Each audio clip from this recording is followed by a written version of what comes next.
Sénégal, bonjour. Au menu de l'actualité de Direct News ce matin, ce que révèle la Cour des comptes, tout compte fait. Il est question de finances publiques d'après Direct News. Le journal, en tout cas, de souligner ce clair, de retenir à ce sujet, comprenez, le casse du siècle. Bon, le rapport de la Cour des comptes indique que l'ancien gouvernement avait faussement rapporté des données économiques essentielles, notamment la dette et les chiffres. Waouh, que retenir d'autre de l'actualité de Direct News autour de ce que révèle la Cour des comptes à propos des finances publiques? Sinon, les travaux réalisés par la Cour montrent que la dette restante est plus élevée que celle indiquée dans les documents de rapport. Bon, rapport de cause à effet. D'après Direct News, qui nous livre qu'à la fin de 2023, la dette totale s'élevait à 99,67% du produit intérieur brut, contre un chiffre précédemment enregistré, c'est-à-dire 74,41%. Bon, 158 milliards empruntés dans les banques et non reversés au trésor. Voilà ce que révèle également la Cour des comptes à propos des finances publiques sous Macky Sall. Aussi 15 milliards versés dans le compte du trésor général de l'État. Et en l'État, Sud Quotidien d'indiquer finances publiques, la Cour des comptes accable totalement, pour ne pas dire complètement, et voire carrément la gestion de Macky Sall. Que dire des informations de la Cour des comptes à propos justement des finances publiques sous l'ancien régime en lisant Sud Quotidien? Sinon, Macky Sall, toi aussi, il y a Wolf Quotidien qui révèle rapport de la Cour des comptes ahurissant.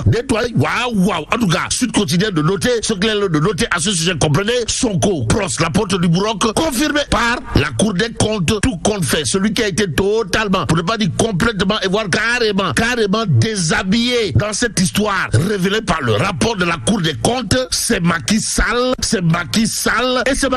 Bon, l'encours total de la dette de l'administration centrale, chiffré à 99,67% du PIB. Note en tout cas Sud Quotidien, le journal d'ajouter les dettes de l'État vis-à-vis du secteur bancaire estimé à 2219,79 milliards en 2023.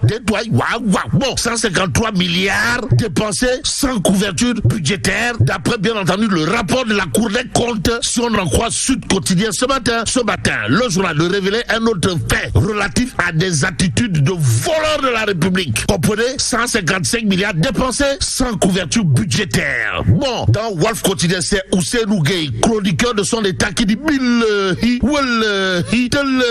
c'est du banditisme, du banditisme d'État. Et en l'État, la Cour recommande Raking Taf et Johnny, c'est-à-dire des poursuites. Et pour poursuivre à ce sujet, il y a bien entendu source à le journal d'indiquer rapport de la Cour des comptes, génocide présumé. Bon, la masse salariale est passée de 744,96 milliards de francs CFA en 2019 à 1303,50 milliards de francs CFA en 2023, soit une évolution de 74,97%. On est où là? C'est l'interrogation qui s'imposerait à propos justement de cette actualité à lire à la une de source à ce matin, le journal qui parle de rapport de la Cour des comptes avant d'indiquer génocide présumé, d'ajouter qu'en fin d'année 2023, des prélèvements d'un montant faramineux sont opérés sur des soldes créditeurs, des comptes de dépôt pour être affectés à d'autres comptes sur autorisation du ministre chargé des Finances.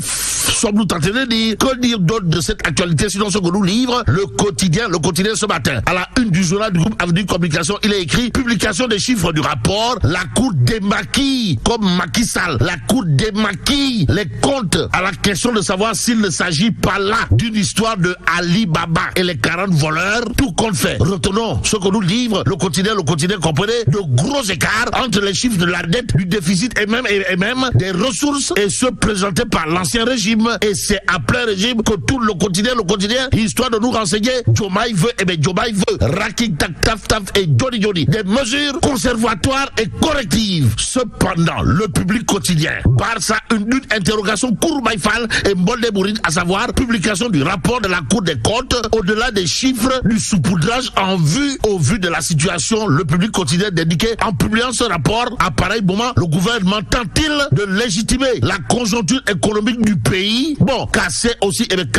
la dynamique de la mobilisation des sympathisants de Fatma Ngom convoqué ce jeudi, interroge toujours le public au journal d'ajouter la Cour des comptes a produit un document commandité publiquement par monsieur le Premier ministre et maître du destin des Sénégalaises et Sénégalais, Dila Samba Djoulde Thiam. Aussi, il y a Pape Malik Nour qui invite à comparer ce rapport avec celui aujourd'hui sur la dette publique de 2022, bien que ce dernier ne soit plus accessible au téléchargement depuis mercredi à midi. Au nom de qui ou de quoi? Quoi qu'il en soit, il y a Youssou Diallo, économiste chevronné de son état, qui toujours dans le public quotidien de soutenir « J'ai honte pour mon pays » et ses dirigeants. Tous les dirigeants de la Cour des comptes devaient par éthique de responsabilité démissionner. Détoyer grand Youssou Diallo. Waouh. Quoi qu'il en soit, Révélation quotidienne semble nous renseigner qu'il n'y a en réalité des réalités rien de nouveau sous le soleil. Pourquoi? Eh bien, le journal, à propos justement de falsification des données économiques par l'ancien régime, de nous informer que Ndeketeyo,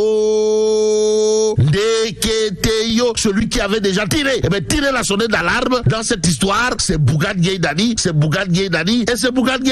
Bon, Bougane avait déjà tiré la sonnette d'alarme sur l'histoire des falsifications des données économiques par l'ancien régime. Nous livre bien entendu Révélation ce matin.